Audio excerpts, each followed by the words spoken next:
महंगाई का नाम लीजिए तो पेट्रोल, डीजल, रसोई गैस पर आकर बातें रुक जाती हैं। हाहाकार उस पर मच जाता है। 1000 रुपए का रसोई गैस है, 100 के पार पेट्रोल है, 90 का आंकड़ा डीजल क्रॉस किए हुए कई जगहों पर। तो हाहाकार उस पर मचता है और इस मंच के माध्यम से भी हम लोगों ने कई बार सोती हुई सरकार को जगाने का प्रयास किया है। लेकिन वस्तुतः स्थिति जो है वो और भी शर्मनाक है और समझ में नहीं आता ये सरकार ऐसा क्यों कर रही है। अमृतकाल कहा जाता है बार बार। मोदी जी या उनके मंत्रियों से जब बात करिए तो वो कहते हैं अमृतकाल है। ऐसा गजब अमृतकाल आया है और आंकड़े आपको बताते हैं कि 2014 से लेकर 2022 आज जब हम बात कर रहे हैं तो पेट्रोल, डीजल, रसोई गैस के दाम तो बढ़े ही हैं और प्रायः इसी पर ही वाद विवाद शुरू हो जाता है। दाम सबसे ज्यादा बढ़े हैं आटे के, चाय पत्ती के, सब्जियों के, खाने के तेल के, दूध के। और एक बेस ईयर कंपैरिजन होता है जो अभी कंज्यूमर प्राइस इन्फ्लेशन हम लोग जो ट्रैक करते हैं, रिटेल इन्फ्लेशन, खुदरा इन्फ्लेशन, जिसकी दर 6.95% है अभी, उसका बेस ईयर से अगर हम कंपैरिजन देखें तो जनवरी 2014 से मार्च के अंत 2022 में परसेंटेज वाइज जिन चीजों का दाम बढ़ा है उसमें 299 चीजों की एक लिस्ट होती है सीपीआई में। उसमें से 235 चीजों का दाम, करीब करीब 80% चीजों का दाम पेट्रोल के मुकाबले ज्यादा बढ़ा है 2014 से लेकर 2022 तक। और एक विडंबना यह है कि हम आशा करते हैं कि कभी क्रूड गिरेगा, जब गिरता भी है, चुनाव आएंगे तो पेट्रोल का दाम बढ़ना बंद हो जाता है। पेट्रोल का दाम सरकार के हाथों में लगातार रहता है, जब चाहते हैं बढ़ाते हैं, जब चाहते हैं घटाते हैं। तो एक ये आशा कहीं ना कहीं रहती है कि चलो चुनाव आएगा, पेट्रोल का दाम नहीं बढ़ेगा। लेकिन जिन चीजों के बारे में हम आज बात करने जा रहे हैं उसके दाम लगातार बढ़ रहे हैं और वो इस तरह से बढ़ रहे हैं कि वो घटेंगे नहीं। उसकी जो रेट है, जो बढ़ने की दर है, वो एक ही तरफ है और वो ऊपर की ओर है। और इसीलिए शायद आंकड़ों के मुताबिक घर चलाने का खर्चा पिछले 2 साल में ही, हम तो आपके सामने 8 साल के आंकड़े लेकर आए हैं कि लेकिन पिछले 2 साल में ही घर चलाने का खर्चा करीब 44% बढ़ गया है। ये हम आपके साथ शेयर करेंगे, इसमें सारा डेटा है। इन्फ्लेशन रेट जनवरी 2014 से लेकर मार्च 2022 तक, और ये बेस ईयर पे कंपैरिजन है। आप मुर्गा मछली का दाम देखिए तो वो तो 95%, 57% बढ़ा है। पेट्रोल उसके मुकाबले 31.3% बढ़ा है। दूध लगभग 40% बढ़ा है पेट्रोल से ज्यादा। घी करीब 38% बढ़ा है पेट्रोल से ज्यादा। गेहूं और आटा 27% बढ़ा है जो हर घर में खाया जाता है। सरसों के तेल में करीब 96% की बढ़त आई है। रिफाइंड ऑयल में लगभग 90% बढ़त हुई है। मूंगफली का तेल जिसको ग्राउंडनट ऑयल कहते हैं 80% बढ़त। करीब 48% बढ़त, 48% बढ़त आपको दाल जैसे अरहर और तूर दाल में, और मूंग दाल जो मुझे तो ऐसा लगता है खिचड़ी और ज्यादा बीमारी में खाई जाती है, उसमें 32% बढ़त हुई है। यह भी पेट्रोल के परसेंटेज बढ़त से ज्यादा है। सब्जियों के दाम में आग लगी हुई है। प्याज में 8 सालों में 68% वृद्धि हुई है। बैंगन जैसी सब्जी में, जो बच्चे जरूर नाक मुंह सिकोड़ते होंगे, लेकिन सच है कि बैंगन में 56% की वृद्धि हुई है। अन्य सब्जियां 51% बढ़ी हैं। पालक और बाकी साग सब्जी 41%। ये भी पेट्रोल के 31.3% बढ़त से ज्यादा है। अस्पताल में इलाज का खर्चा 71.6% बढ़ा है पिछले 8 सालों में। दवाइयों में लगभग 55% की वृद्धि हुई है। बाहर से अगर आप खाना खाते हैं ठेले पे, खोमचे पे, होटल्स में, करीब 55% बढ़ा है।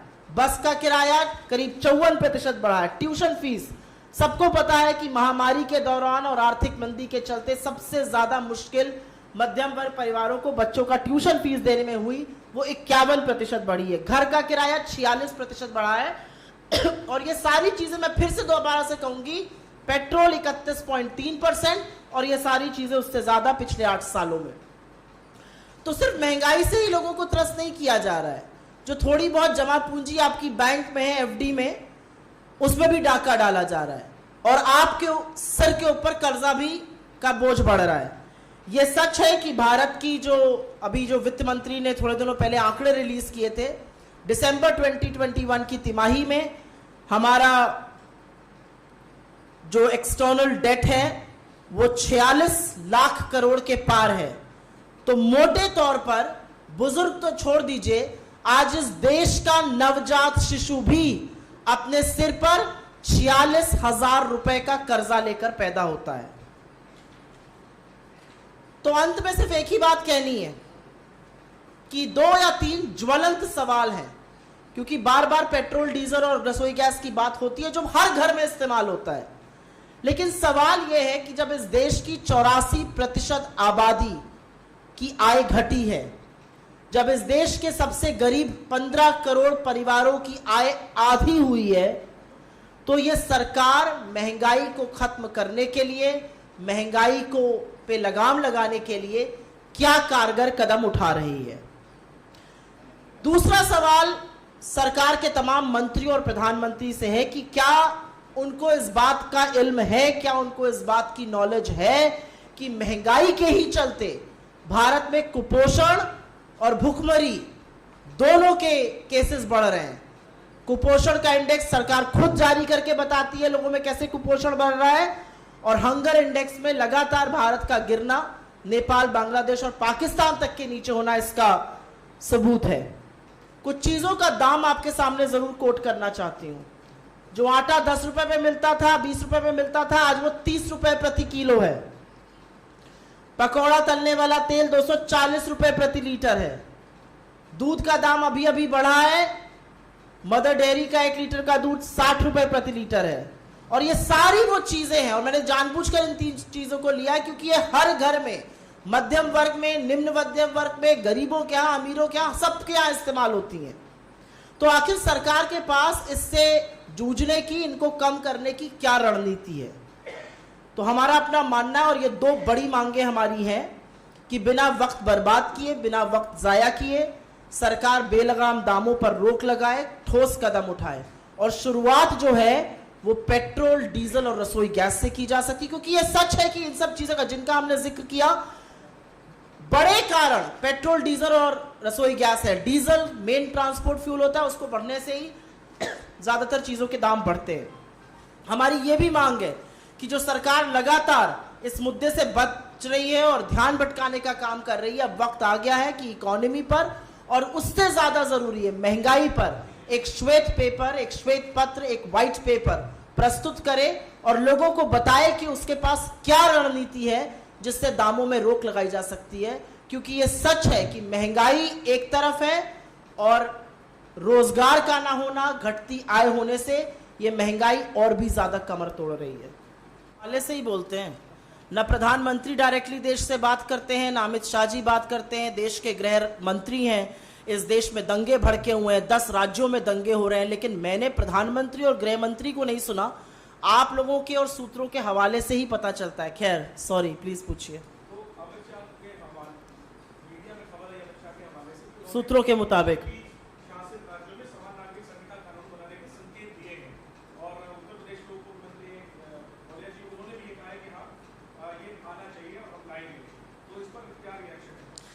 देखिए, ऐसा है कि जब चुनावी सरगर्मी गरमाती है तो भाजपा नए नए शगुफे छोड़ती है। उसमें से एक ये शगुफा मैं मानूंगी ये है, मुझे लगता है यूसीसी राज्यों का अधिकार है, गोवा में दशकों से लागू है, और जो संविधान की सहमति से बनाया जाएगा उससे हमें भी कोई आपत्ति नहीं है, मंजूरी है। लेकिन आज सवाल मैं अपने हवाले से और इस प्लेटफॉर्म के हवाले से कांग्रेस पार्टी की अधिकृत प्रवक्ता होने के नाते पूछना चाहती हूं कि जिन सूत्रों के हवाले से यह खबर आई है अमित शाह जी के बारे में, वही सूत्र हमें यह बताएं कि क्या भाजपा के घटक दल इस बात को तैयार हैं?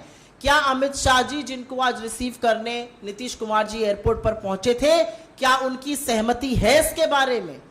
घटक दलों की बातें पहले बताएं। ये नए नए शगुफे छोड़ना, ये नई नई बातें करना, ये भाजपा की आदत बन चुकी है। जो संविधान के तहत, जो संविधान की सहमति से, जो संविधान के स्पिरिट को काबिज करते हुए चीज करी जाएगी, हम उससे 100% सहमत हैं।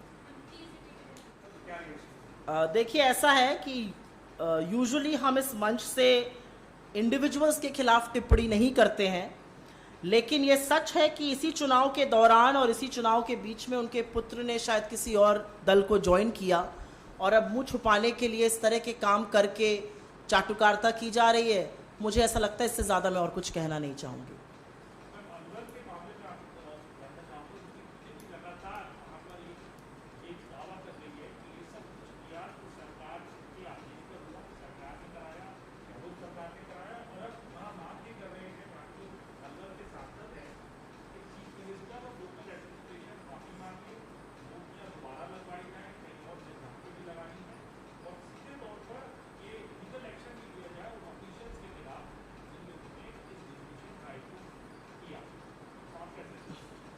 मैं सबसे पहले तो दो बातें बोलना चाहूंगी, और यह तथ्य है कि इस सड़क के चौड़ीकरण का प्रस्ताव तब वसुंधरा राजे जी की भाजपा सरकार ने दिया था। अलवर की नगर पालिका में 35 सदस्य हैं, उसमें से 34 भाजपा के हैं। अलवर की नगर पालिका के चेयरमैन भाजपा के हैं। ये काम नगर पालिका ने कराया, स्थानीय नगर पालिका के द्वारा हुआ, जो भाजपा के 34 सदस्यों से बनी है। तो सवाल तो भारतीय जनता पार्टी से हमें पलट के पूछना चाहिए, और सवाल आपने सही कहा, पूछना इसलिए भी जरूरी है कि बनारस में जो तमामों मंदिर तोड़े गए, और ये तो संत समाज कह रहा है, हम नहीं कह रहे, उसके बारे में माफी कौन मांगेगा? वहां के सांसद माफी मांगेंगे क्या? और काशी के सांसद तो स्वयं प्रधानमंत्री जी हैं। वहां पर किन ऑफिशियल्स और किसके खिलाफ कार्रवाई होगी? क्या योगी सरकार के खिलाफ कार्रवाई होगी? क्या वहां के ऑफिशियल्स के खिलाफ कार्रवाई होगी? क्या वहां के सांसद के खिलाफ कार्रवाई होगी? गुजरात में मुख्यमंत्री रहते हुए, मेरे पास अभी आंकड़ा नहीं है, लेकिन एक चौंकाने वाला आंकड़ा है कि विकास के नाम पर मंदिर अवैध निर्माण के तहत हटाए गए थे। दिक्कत की बात यह है कि जब आप ऐसा काम करते हैं तो आप उसको सौंदर्यीकरण, आप उसको विकास, आप उसको न्यू इंडिया का नाम और जामा पहनाते हैं, और जब कोई दूसरा करता है, और आप ही की नगर पालिका, भाजपा की ही नगर पालिका ने यह काम किया है, तो उसमें आप हिंदू मुसलमान खोजने लगते हैं। यह सच है कि कांग्रेस शासित राजस्थान में लगातार भारतीय जनता पार्टी हिंदू मुसलमान कराकर वहां पर वैमनस्य, नफरत की राजनीति कराने के चक्कर में है। लेकिन वो अशोक गहलोत जी का राजस्थान है, वहां पर कानून व्यवस्था बनी हुई है। आपकी लाख कोशिशों के बाद भी वहां पर रामनवमी धूमधाम से मनाई गई, हिंदू और मुसलमानों ने एक साथ मिलकर बनाई। आपके राज्यों में रामनवमी पर दंगे हुए, लेकिन राजस्थान में शांतिपूर्ण तरीके से रामनवमी मनी, लोगों ने गले मिलकर रामनवमी मनाई। अब खीसे निपोरने का वक्त हो सकता है आया हो, शायद एम्बैरेस्ड हो, ऐसी काम कर रहे हो, लेकिन सत्ता में रहते हुए इस तरह के काम करना शायद एक सरकार को शोभा नहीं देता है। आप दिल्ली में क्या कर रहे हैं वो पूरा देश देख रहा है, जो जहांगीरपुरी में हुआ। आप राजस्थान में क्या कोशिश कर रहे हैं, आपने खारगोन में क्या किया, सारा देश देख रहा है। आप आंख बंद कर लीजिए तो ये नहीं है कि ये जगत बना नहीं है, ये जगत बना है और ये जगत देख रहा है कि क्या हो रहा है। द प्रॉब्लम बीजेपी के साथ ये है, सबसे बड़ी समस्या, कि कोई भी व्यक्ति जो उनको सही सलाह दे सकता है या जो उनको आईना दिखा सकता है, उनके पीछे या तो मंत्री पड़ जाते हैं, या बेलगाम प्रवक्ता पड़ जाते हैं, या उनकी ट्रोल आर्मी पड़ जाती है। मुझे लगता है रघुराम राजन ने आज नहीं, आरबीआई गवर्नर रहते हुए भी इस सरकार को आईना दिखाना चाहता, और सिर्फ उन्होंने ही नहीं, ऐसे तमाम लोग थे जिन्होंने इस सरकार का दामन और इस सरकार का साथ इसलिए छोड़ा। और आज आपने सुना नीति आयोग में भी फेरबदल हुआ है, अरविंद पाड़ागरिया हो गए, अरविंद सुब्रमण्यम हो गए, विराल आचार्य हो गए, उर्जित पटेल हो गए, रघुराम राजन हो गए। ऐसा क्यों है कि जिन लोगों को, जिन नामों को वैश्विक स्तर पर शायद एक अथॉरिटी माना जाता है अर्थशास्त्र और इकोनॉमी पर, उनको यह सरकार बर्दाश्त नहीं कर पाती है। क्योंकि इस सरकार को जो भी आईना दिखाएगा उसी से इनको आपत्ति है। इन्हीं की तरह विभाजन की, इन्हीं की तरह द्वंद्व की, इन्हीं की तरह हिंसा की, नफरत की बात करते रहिए तो आपकी दुकान चलती रहेगी। लेकिन इतने सारे अर्थशास्त्रियों का इस सरकार के 8 साल के कार्यकाल में छोड़ के जाना अपने आप में सबूत है कि जिन लोगों को इन्होंने लाकर पदों पे बिठाया वो भी छोड़कर चले गए, क्योंकि शायद जमीर गवारा नहीं करता है। मुझे लगता है रघुराम राजन जी ने जो बात कही है वो 100% सही है। आज भारत की जो छवि वैश्विक स्तर पर धूमिल हो रही है, आज भारत की जो छवि इन्वेस्टर कम्युनिटी में धूमिल हो रही है, आज भारत की जो छवि है उसके चलते भारत के तमामों एचएनआईज, तमामों उद्योगपति भारत में पैसा ना लगा के वैश्विक स्तर पे बाहर की जगहों पर जाकर क्यों लगा रहे हैं, इसका जवाब शायद रघुराम राजन जी की बातों में है। आज क्या यह सरकार इस बात का जवाब दे सकती है कि आपके सामने शायद सच ना बोल पाते हो उद्योगपति, क्योंकि आपकी एजेंसीज जाकर उनको प्रताड़ित करती हैं, लेकिन तमामों ऐसे एचएनआईज हैं जिन्होंने, और ये सदन में भी डेटा प्रस्तुत हुआ है, जिन्होंने इस देश के शोर्स को छोड़कर बाहर इन्वेस्टमेंट करना ज्यादा बेहतर समझा है। तो जो जिस तरह की नफरत और हिंसा की आग आप लगा रहे हैं देश में, उसका यह साफ नतीजा है। इस देश को आज इन्वेस्टर सुरक्षित नहीं महसूस। 40% बढ़ा है।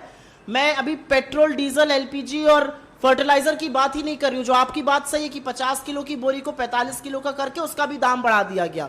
सीमेंट की चीजों का भी यही किया गया, चॉकलेट को भी परसेंटेज वाइज घटा दिया गया। मैं तो अभी उन चीजों की बात हम यहां से आज इसलिए जरूरी करना चाह रहे हैं क्योंकि बहुत बार जब विस्तृत चर्चा होती तो उसमें कहीं पर यह शायद मिस हो जाता है कि तेल, घी, मसाले, आटा, इन सब के दाम, दवाइयों के दाम, अस्पताल में इलाज कराने का दाम कितना बढ़ता जा रहा है। So we wanted to keep the focus squarely on running the household, and which is why we perhaps did not talk about the percentage drop or increase, but from this very platform we've addressed those issues. But yeah, it's a point well taken. इसका एक कहते हैं ना, कभी कभी झूठ का पर्दाफाश हो ही जाना चाहिए, तो आज थोड़ा विस्तृत रूप से इसके बारे में बात कर लेते हैं। सबसे पहले तो ये मैं बता दूं कि केंद्र सरकार के जिन मंत्री ने ये बात कही है, क्या वो ये जानते हैं कि भाजपा की 17 राज्यों में सरकारें हैं और बजाय लोगों को पाठ पढ़ाने के उन्होंने अपनी सरकारों से ये बात क्यों नहीं कही? लेकिन वो ये बात नहीं कहेंगे और इसका मैं आपको रीजन बता देती हूँ, क्योंकि ये बात प्रायः मिस हो जाती है। बहुत बार आप जवाब देते भी हैं, वो कैरी नहीं होता है। लेकिन इस प्लेटफॉर्म के माध्यम से मैं 2 बातें जरूर कहना चाहती हूँ कि जो टैक्स लगता है फ्यूल पर, वो एक एक्साइज होता है और एक स्टेट वैट लगाता है। एक्साइज भी 3 तरीके की होती है, बेसिक एक्साइज, स्पेशल और एडिशनल एक्साइज। बेसिक एक्साइज जो है वो राज्यों के साथ केंद्र सरकार साझा करती है। इस सरकार ने 13 बार एक्साइज ड्यूटी बढ़ाई थी, लेकिन सारे बार प्रायः वो एक्साइज ड्यूटी स्पेशल और एडिशनल बढ़ाई गई जो राज्यों के साथ साझा नहीं की जाती है। पहली बात वो वाला उसका कंपोनेंट बढ़ाया गया जो केंद्र सरकार सिर्फ और सिर्फ अपने लिए लगती है। एक आंकड़े के मुताबिक मैं आपको बता दूं कि 32 रुपए प्रति लीटर, जिसका करीब 31% आप मान लीजिए, 31% टैक्स एक्साइज का सेंट्रल गवर्नमेंट रख रही है और स्टेट गवर्नमेंट जो होती हैं वो करीब करीब परसेंटेज वाइज 23% रखती हैं। लेकिन इसमें भी एक सच छुपा हुआ है जिसके बारे में बात नहीं होती है। जो वैट होता है वो एड वैलोरम टैक्स है। मोटे तौर पे अगर मैं बोलूं 100 रुपए का पेट्रोल है तो 31 रुपए केंद्र सरकार रख रही है, 26 रुपए 23 रुपए राज्य सरकारें बना रही है। 23% है। अगर 1 लीटर पेट्रोल पर 31 रुपए केंद्र सरकार सिर्फ अपने लिए रखती है, 23 रुपए राज्य सरकार रखती है। लेकिन वो 23 रुपए केंद्र के टैक्स पर निर्भर है। अगर केंद्र एक्साइज कम करेगा क्योंकि वो एड वैलोरम टैक्स है, तो अपने आप स्टेट्स का शेयर भी कम हो जाता है, क्योंकि स्टेट्स का वैट 3 चीजों पर निर्भर करता है, डीलर प्राइस पर, डीलर कमीशन पर और सरकार के एक्साइज पर। तो अगर सरकार का एक्साइज जो 31% है टैक्स, फ्यूल टैक्स का, अगर वो कम होगा तो अपने आप वैट भी, क्योंकि वो एड वैलोरम टैक्स है, कम हो जाता है। तो मुझे ऐसा लगता है कि सरकार के जो ज्ञानी मंत्री हैं और जो इस तरह की कहीं पर यह दिखाता है कि सरकार के अंदर सहृदयता नहीं है। शायद बड़े पद से आए हैं, अमीर आदमी हैं, ऐसा बोल सकते हैं, लेकिन शायद वो ये नहीं जानते कि उनकी इस धृष्टता के चलते इस देश में कुपोषण और गरीबी बढ़ रही है, इस देश में भुखमरी बढ़ रही है, इस देश में आज लोगों की कमर तोड़कर उनसे टैक्स वसूला जा रहा है। 26 लाख करोड़ रुपए सिर्फ और सिर्फ केंद्र सरकार ने एक्साइज ड्यूटी से पिछले 8 साल में कमाए हैं। इसका क्या पोर्शन स्टेट्स को गया? अगर हिम्मत है तो भारतीय जनता पार्टी के फ्यूल मंत्री या वित्त मंत्री आकर इसका जवाब दे दे। वो जवाब नहीं देंगे, क्योंकि जवाब जो मैंने आपको बताया उन बातों में छुपा हुआ है। 100 रुपए के पेट्रोल पर 31 रुपए केंद्र सरकार रख रही है और जो राज्य ले रहे हैं वो उस 31 रुपए पर निर्भर है। आप 31 रुपए घटाइए, अपने आप राज्यों का वैट घट जाएगा। और अगर इतनी ही चिंता है तो पहले अपने 17 राज्यों को बोलिए वो घटाकर एक एग्जाम्पल सेट करें।